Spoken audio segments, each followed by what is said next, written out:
এই কাজটা বেশি করে নেতারা। এক নামাজ পড়ে 2-3-4 বার কথা। পুরো 12টার সময় নেতা সাহেব এসেছে, ডাক দিয়ে বলে, ভাইরা আমার, বোনেরা আমার, আগে নামাজ পড়ে জনসভা। কথা বলেন ঠিক কিনা?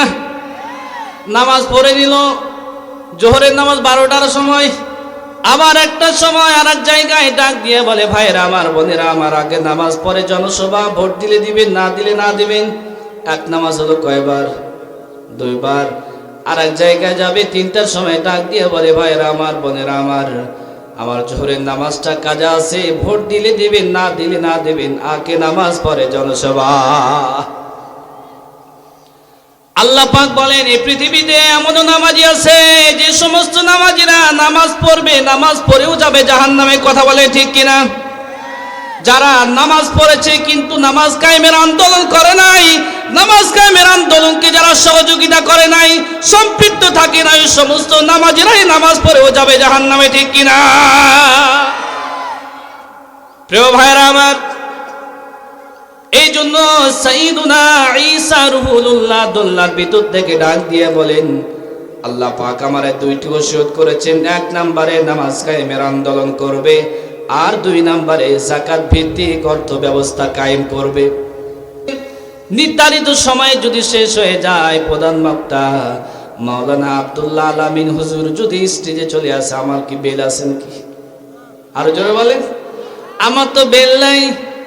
বদলুর রশিদ চাচা একটা কথা বলতেন, মাওলানা বদলুর রশিদ ডাক দিয়ে বলে, আমি যত বড় বক্তা হই না কেন, এখানে যদি স্টেজে আল্লামা সাইদি সাহেব চলে আসে, তাহলে আমি বদলুর রশিদের বেল নাই। ঠিক কিনা? প্রিয় ভাইয়ের আমার, নির্ধারিত সময় যখন শেষ হয়ে যাবে, আপনি যত দামি নামি মানুষ হোক না কেন, আপনার বেল নাই। আমি যে আয়াতটা তেলাওয়াত করেছি, ওই আয়াতের 1 মিনিট হক আদায় করে ফেলি, নয়তোবা আপনারা বলবেন, হুজুর যে আয়াত তেলাওয়াত করেছে ওই আয়াতের কিছুই শুনলাম না। আল্লাহ পাক বলেন, ওয়াইদিয়াম কুরবিকাল লাযীনা কাফারু লিয়ুসবিতুকা আও ইয়াকতুলুকা আও ইখরিজুক। আল্লাহ পাক বলেন, ওয়াইদিয়াম কুরবিকাল লাযীনা কাফারু। আল্লাহ নবী তার আপন বাড়িতে বসে আছেন, এমন সময় তার হাবিবের প্রতি কোরআন আল কারীমের সূরা আনফাল 9 নম্বর পারা 19 নম্বর পৃষ্ঠা 13 নম্বর লাইনে 3 নম্বর রুকু 30 নম্বর আয়াতখানা নাযিল করে দিলেন। ডাক দিয়া বলে, হাবিব,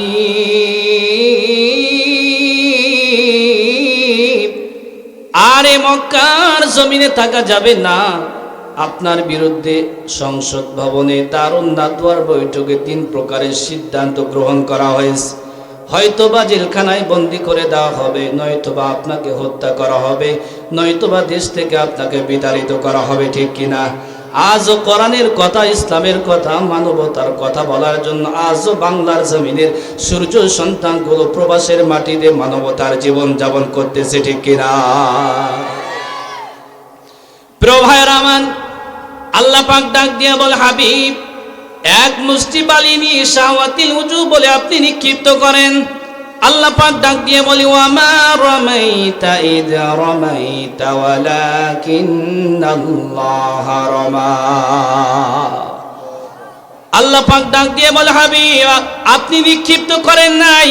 আপনি যখন নিক্ষিপ্ত করেছেন, আপনি শুধু নিক্ষিপ্ত করবেন, কাফের মুশরিকদের চোখে মুখে বালিগুলো পৌঁছাবার দায়িত্ব আমি আল্লাহর।